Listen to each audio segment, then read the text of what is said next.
O di ba tayo dito malublob sa putik na to? Ay, nako, wala pala silang dito, abuhan. Wala silang saingan. Hindi tubos kay si Jesus, Diyos sa lumpa. Hello mga kapamilya, andito kami ngayon sa Mabahin.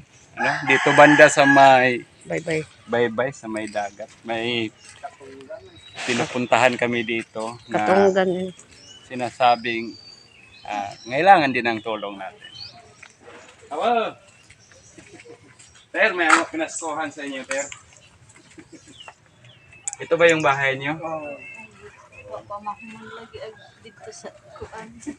Panghain Ang mo mga ginubara po diya siyang lolo. Idara kang ikuan dire kay lawyer na mga bata. Yung mga materialis dito galing sa kanyang Lolo sa mga sira na bahay dyan sa lolo.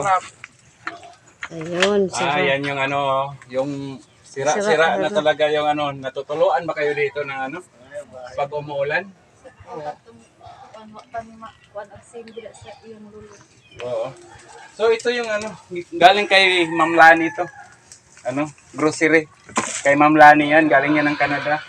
Itong 5 kilong bigas, galing to kay Ma'am P.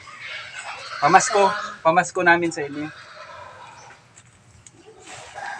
Sino pangalan ng asawa mo? Michael. Si Michael. Salinas, Michael. Tapos ikaw? Jimmy. Jinjin. Oo, apelido? Salinas or Yanida sa Dalaga. Salinas ngayon mga kapamilya. So, ang sitwasyon nila mga kapamilya, sira na tong mga Materialis. yung mga materialis nila. Tapos, sa loob siguro, tingnan mo nga doon sa loob kung pwede. oo. Pwede Kaya kung anong nangyari dyan sa Pwede loob. din makapasok amo. Oo. Okay, Hirap yung bahay nila, sira-sira. Darag kusina. Oo sira talaga. Di pa tapos mga kapamilya yung bahay nila. Tingnan nyo yung nila kusina, Dito lang sa sahig. Okay. Bibi. Nakakomit na sa salvation makaban sa simbahan. Pero ba sila na ay Kanila gini Brad Edgar. ito yung asawa mo. Si Michael, 2 yung anak ninyo. Apat. 4. May dalawang lalaki. Kel, may pamasko kami. Oo. Mm-mm. Maayos yung bahay nyo? Ay gusto. Ha? Gusto. Kel, gusto mo bang maayos ang bahay mo sakaling may tumulong? Ha? Gusto. Oo. Okay ba, Kel, kung sakaling ayusin yung bahay mo, okay ba sa inyo? Okay kayo na. Okay kayo, naka-smile si Michael, di makapagsabi, no? Maraming salamat sa natanggap na yung pamasko na galing sa inyo. Di na kami siguro magtatagal. Nakita nyo naman mga kapamilya, sitwasyon nila na nangailangan sila ng tulong. So, advance Merry Christmas na lang sa inyo. Happy Tapos New yung Year. mga anak nyo, Umulan. hanapan nyo talaga ng paraan yan, makapag-aral yan, Oo. Okay, kasal na ba kayo, Kel? Oo. Kasal na. Kasal na ba kayo? Okay. Mas Adventist. ayun. Mga Adventista din kami. I-recommend nila na mapuntahan kayo dito, baka sakali. Kasi marami na kaming binabahayan.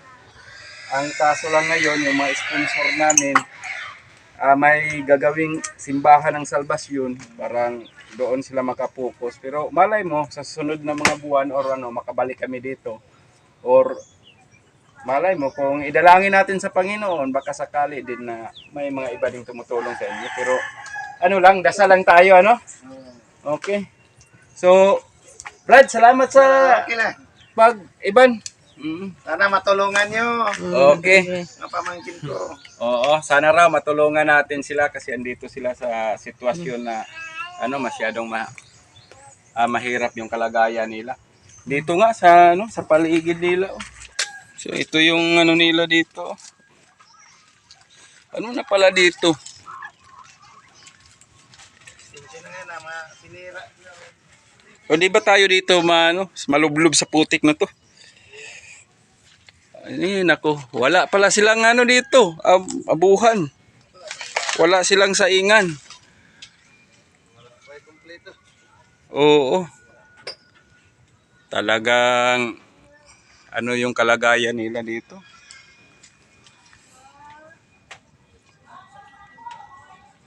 Maabot pa ito ng dagat. So kung sakaling ipapatayo to, dito pa rin ba? Wala bang pwede ibang manuhan?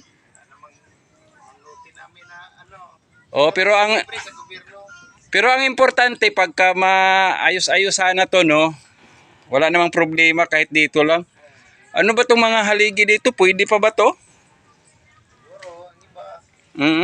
Kasi makakalis kasi ng gastos kapag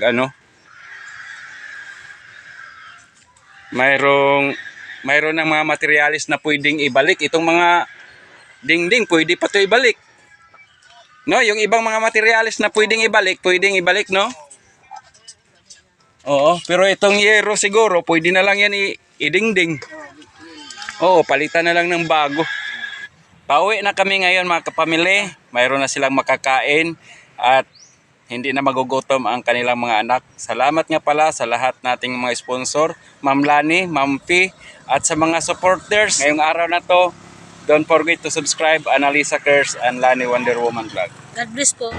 Sapagkat nang nagutom ako ay pinakain ninyo ako, at nang nauhaw ako ay pinainom ninyo. Nang naging dayuhan ako ay pinatuloy ninyo ako sa inyong tahanan. At nang wala akong maisuot ay binihisan ninyo, nang may sakit ako ay nilagaan ninyo, at nang nasa kulungan ako ay binisita ninyo.